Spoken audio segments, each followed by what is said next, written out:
Green piece ಅಂತಂದ್ರೆ ಹಸಿ ಬಟಾಣಿ ಕಾಳದ ಸೀಸನ್ ಬಂದೈತಿ. ಅದ್ರದ್ದು ರೆಸಿಪಿ ಮಾಡಲಿಲ್ಲ ಅಂತಂದ್ರೆ ಏನು ಮಾಡಿರಿ ನೋಡ್ರಿ, ನಡೀರಿ ಅದ್ರದ್ದು ನಾನು ರೈಸ್ ಮಾಡಕತ್ತೀನಿ. ಭಾಳ ಅಂದ್ರೆ ಭಾಳ ಟೇಸ್ಟಿ ಸ್ಪೈಸಿ ಆಗ್ತೈತಿ. ಎಣ್ಣೆ ಕಾಯ್ದ ನಂತರ ಅದರೊಳಗೆ ಭಾಳಷ್ಟು ಜೀರಿಗೆ ಹಾಕಿದೆ, ಒಂದು 2 ಸ್ಪೂನ್ ಅಷ್ಟು. ಆಮೇಲೆ ಸಣ್ಣಗೆ ಕಟ್ ಮಾಡ್ಕೊಂಡಿರುವಂಥದ್ದು ಬೆಳ್ಳುಳ್ಳಿ ಹಾಕೊಂಡೆ. ಆಮೇಲೆ ಈ ಥರ ಉದ್ದುದ್ದಾಗಿ ಹಚ್ಕೋಬೇಕು, ಇವು ಹೆಸರು ಬಿಟ್ಕೋತಾವಲ್ಲ ಆ ಥರ ಅದು ಈರುಳ್ಳಿಯನ್ನು ಕಟ್ ಮಾಡ್ಕೊಂಡು ಹಾಕೊಂಡಿದ್ದೀನಿ.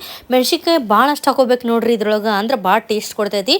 ಆಮೇಲೆ ಒಂದು 4 ಲವಂಗ ಹಾಕೊಳಕತ್ತೀನಿ ಸ್ಪೈಸಸ್ ಒಳಗೆ ಇಷ್ಟೇ, ಬಟ್ ಇದು ತುಂಬ ಟೇಸ್ಟಿ ಆಗ್ತೈತಿ. ಒಮ್ಮೆ ಟ್ರೈ ಮಾಡಿರಿ. ಆಮೇಲೆ ಕರಿಬೇವು ಹಾಕೊಂಡೆ ಕಟ್ ಮಾಡಿಕೊಂಡು, ಆಮೇಲೆ ಹಸಿ ಬಟಾಣಿ ಕಾಳು ಏನಿದೆಯಲ್ಲ ಈ ಸೈಡಿಗೆ ನಾನು ಬರ್ಸನ್ ಮೇಲೆ ಬೇರೆದು ಪಾತ್ರೆಯಲ್ಲಿ ನೀರೊಳಗೆ ಕುದಿಸ್ಕೊಳಕತ್ತಿದ್ದೆ. ಒಂದು 5 to 6 ಮಿನಿಟ್ಸ್ ಕುದಿಸ್ಕೊಂಡಿದ್ದೆ.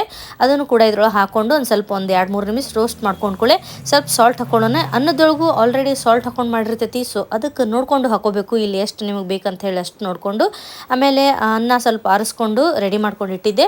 ಸೊ ಇದನ್ನು ರೈಸನ್ನು ನಾನು ಅನ್ನ ಏನಿದೆಯಲ್ಲ ಇಲ್ಲಿ ಹಾಕ್ಕೊತಾ ಇದ್ದೀನಿ. ಆಮೇಲೆ ಈ ಥರ ಹಾಕೊಳ್ಳೋದ್ರಿಂದ ನಮ್ಮದು ರೈಸ್ ಏನಿದೆಯಲ್ಲ ಸ್ವಲ್ಪ ಅರಿಶಿ ಹಾಕೊಳ್ಳೋದ್ರಿಂದ ಗಟ್ಟಿ ಆಗಂಗಿಲ್ಲ.